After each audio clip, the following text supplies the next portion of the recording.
ಮೋಹಮುದ್ಗರಃ ಭಜಗೋವಿಂದಂ ಶ್ರೀ ಶಂಕರಾಚಾರ್ಯ ವಿರಚಿತ. ಸಾಧನ ಮಾರ್ಗದ ಹಾದಿಯಲ್ಲಿ ನಾವು ಗಣನೀಯವಾದ ಪ್ರಗತಿಯನ್ನು ಸಾಧಿಸಿದ್ದೇವೆ. ಶ್ರೀ ಕೃಷ್ಣನ ಉಪದೇಶವನ್ನು ಸ್ಮರಿಸುತ್ತಾ 4 ಯೋಗಗಳಾದ ಕರ್ಮ, ಧ್ಯಾನ, ಭಕ್ತಿ ಮತ್ತು ಜ್ಞಾನ ಇವುಗಳನ್ನು ಅಂತರ್ಗತ ಮಾಡಿಕೊಂಡು ನಮ್ಮ ಆಧ್ಯಾತ್ಮಿಕ ಸಾಧನೆಯಲ್ಲಿ ಒಂದು ಸಮಗ್ರ ಮಾರ್ಗವನ್ನು ಕಂಡುಕೊಂಡಿದ್ದೇವೆ. ಮನ್ಮನಾಭವ ಮದ್ಭಕ್ತೋ ಮದ್ಯಾಜೀ ಮಾಂ ನಮಸ್ಕುರು ಮಾಮೈವೈಷ್ಯಸಿ ಸತ್ಯಂತೆ ಪ್ರತಿಜಾನೇ ಪ್ರಿಯೋಸಿ ಮೇ. ಅರ್ಜುನ, ನಿನ್ನ ಮನಸ್ಸನ್ನು ನನ್ನಲ್ಲಿಡು, ನನ್ನ ಭಕ್ತನಾಗು, ನನ್ನನ್ನು ಪೂಜಿಸು, ನನಗೆ ನಮಸ್ಕಾರ ಮಾಡು. ಖಂಡಿತವಾಗಿಯೂ ನೀನು ನನ್ನನ್ನೇ ಹೊಂದುವೆ ಎಂಬುದಾಗಿ ನಾನು ನಿನಗೆ ಅಭಯ ನೀಡುತ್ತೇನೆ.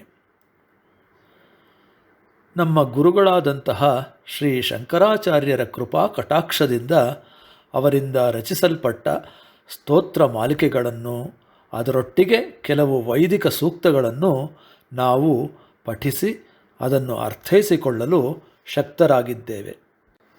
ಶ್ರೀ ಶಂಕರಾಚಾರ್ಯರಿಂದ ರಚಿಸಲ್ಪಟ್ಟ ಹಾಗೂ ದಿವಂಗತ ಶ್ರೀಮತಿ MS ಸುಬ್ಬುಲಕ್ಷ್ಮಿ ಅವರ ಸುಮಧುರ ಕಂಠದಿಂದ ಹೊರಹೊಮ್ಮಿ ಜನಮಾನಸದಲ್ಲಿ ಅಚ್ಚಳಿಯದೇ ಉಳಿದ ಅಪಾರ ಜನಪ್ರಿಯತೆಯನ್ನು ಗಳಿಸಿರುವ ಮತ್ತೊಂದು ಕೃತಿ ಇಲ್ಲಿದೆ. ಈ ಕೃತಿಯ ನಿಜವಾದ ಶೀರ್ಷಿಕೆ ಮೋಹಮುದ್ಗರಃ ಎಂಬುದಾಗಿದ್ದರೂ ಭಜಗೋವಿಂದಂ ಎಂದೇ ಇದು ಖ್ಯಾತಿ ಹೊಂದಿದೆ. ಮೋಹಮುದ್ಗರಃ ಎಂದರೇನು ಎಂಬುದನ್ನು ಅರ್ಥ ಮಾಡಿಕೊಳ್ಳುವುದು ಇಲ್ಲಿ ಮುಖ್ಯವಾಗಿದೆ. ಮೋಹ ಎಂದರೆ ಭ್ರಾಂತಿಕಾರಕ ಎಂಬುದಾಗಿಯೂ, ಮುದ್ಗರ ಎಂದರೆ ಸುತ್ತಿಗೆ ಎಂದು ಅರ್ಥವಿದೆ. ಹಾಗಾಗಿ ಭ್ರಮೆ ಮತ್ತು ಅಜ್ಞಾನ ಎಂಬ ಕಠಿಣವಾದ ಚಿಪ್ಪನ್ನು ಒಡೆಯಲು ಜ್ಞಾನವೆಂಬ ಸುತ್ತಿಗೆಯ ಅವಶ್ಯಕತೆ ನಮಗೆ ಬೇಕಾಗಿದೆ.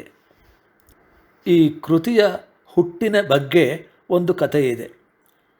ಒಮ್ಮೆ ಶ್ರೀ ಶಂಕರರು ತಮ್ಮ ಶಿಷ್ಯರೊಡನೆ ವಾರಣಾಸಿಯಲ್ಲಿ ಗಂಗಾ ನದಿಗೆ ಹೋಗುವ ದಾರಿಯಲ್ಲಿ ನಡೆಯುತ್ತಿರುತ್ತಾರೆ. ಆಗ ಅವರು ಒಬ್ಬ ವೃದ್ಧ ಬ್ರಾಹ್ಮಣ ಪಂಡಿತನು ಸಂಸ್ಕೃತ ವ್ಯಾಕರಣದ ನಿಯಮಗಳನ್ನು ಪುನರಾವರ್ತಿಸುತ್ತಾ ಜೋರಾಗಿ ಪಠಿಸುತ್ತಿರುವುದನ್ನು ನೋಡುತ್ತಾರೆ.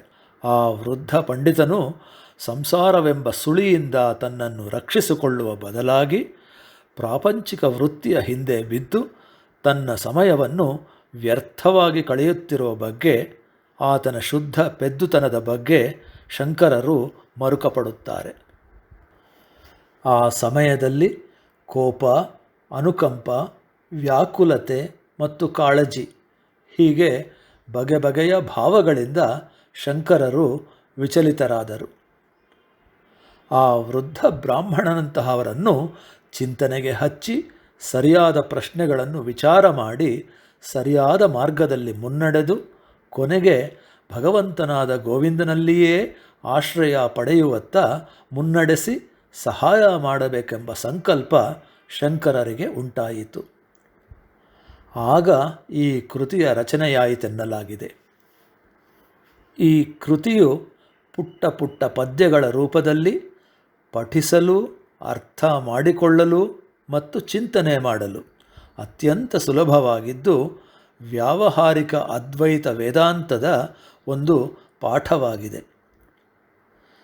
ತ್ಯಾಗರಾಜ ಮತ್ತು ಅನ್ನಮಯ್ಯ ಅಂತಹವರ ಕೃತಿಗಳಂತೆ ಇದೂ ಸಹ ಸ್ಫೂರ್ತಿಯನ್ನುಂಟು ಮಾಡುವ ಗೀತೆಯಾಗಿದೆ.